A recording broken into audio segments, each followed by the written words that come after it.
Okay. Great. Can you hear me? Yeah. Okay. I'm Penny Jackson. I'm a volunteer with Trap Free America and Save Our Wild Horses Actions, and we are really joined at the hip.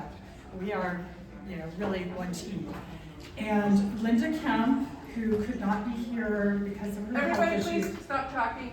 Because of her health issues, and she very much wanted to be here.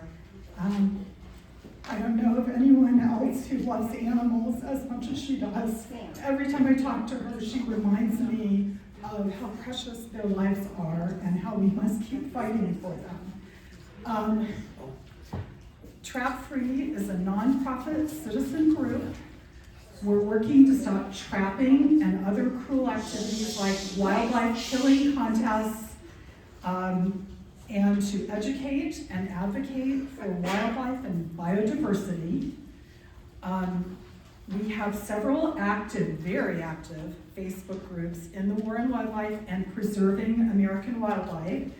Please join us. We have an amazingly diverse group of people, and we educate very much about wild horses on our groups because we consider wild horse and burros to be American wildlife, and that is not always common in the wildlife world, so we are working to bring that forth.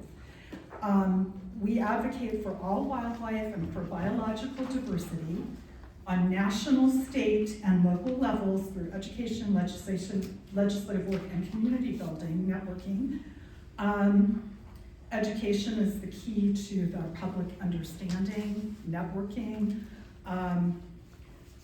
This is really important. It's something Linda and I have been talking about a great deal.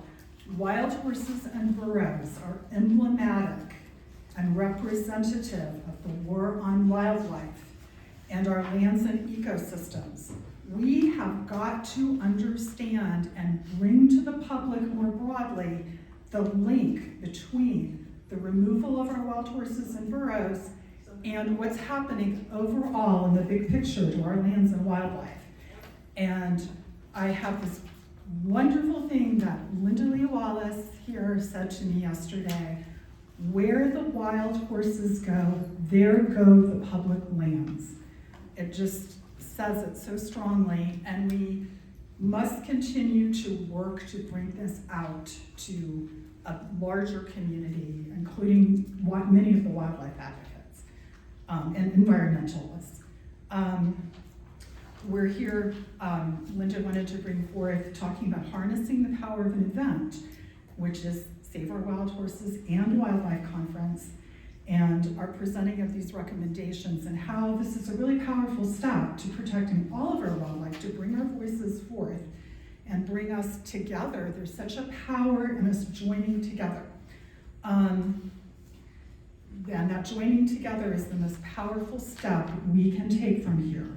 The unity that we can build based on our common ground, not only in the wild horse advocacy, but in the world. And one of my personal, and Linda's as well, is bringing the younger generation. We have got to have them understand about public lands.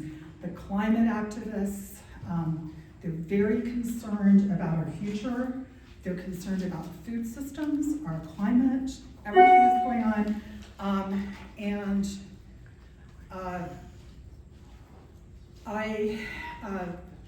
With support from many of the people I've met, I've gotten more engaged in my state level, in some of our wildlife issues, as well as my local environmental caucus. And we met with some of the young climate activists at the Florida Capitol. They were working on legislation. They were amazing. And then we did a caucus roundtable with some of the younger generation, and that's where they kept saying to us about climate, food systems, their worries about the future. They care very much, they're active in their community. And I think for us, it's how do we bring that link to them, to us? And we've got to look at how to work. We embrace and seek to build relationships with wildlife and environmental organizations and scientists who recognize the value of wild horses and burros in our ecosystem. And I think we have such great things that we've seen here with so many of these amazing people, the groups like Western Watersheds Project, PEER, who we'll be hearing from later, RAN. We also have IDA. It's one of the most wonderful organizations that have done so much for wild horses and all animals.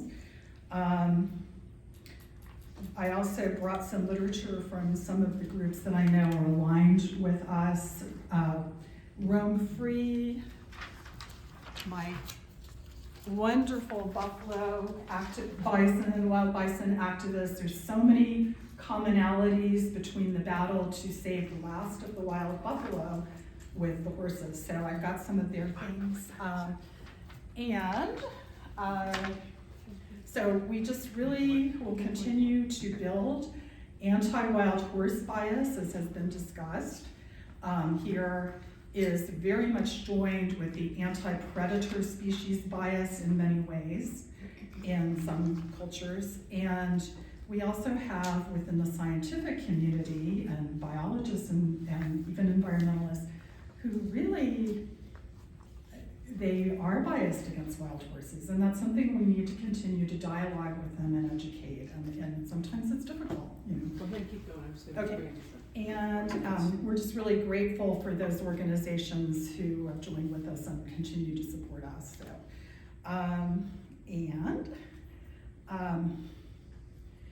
trapping advocacy. We have state chapters that are working within their states, focused on education, advocacy, and action. And please contact us if you'd like to start a chapter in your state. But I have a list. If you look in Facebook, you'll find our groups and the website for Trap Free. We'll lead you to those local groups, state groups. Half of all animals caught and killed in traps are non-targeted species, including thousands of domesticated pets. Most people don't really know this or understand it. It's banned in over 85 countries, but it's allowed in many states in the United States, including on public lands, including wildlife refuges in some cases. And that's something we really need to understand and educate people more. Linda says we must work on the maze of laws in the county, state, and national level.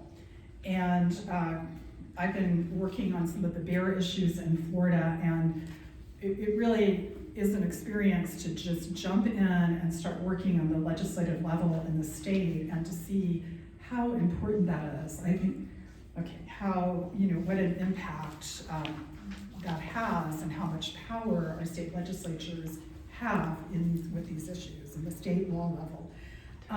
We support in legislation, we support laws, federal laws, like the Scientific Integrity Act, HR 4893, which establishes more scientific integrity as science as the basis for critical decisions rather than politics of special interest. We have all seen the consequences of BLM not following the science as directed even though it's in the Wild Horse Act. Another piece of legislation that's current is Representative Don Beyer of Virginia, who we met with.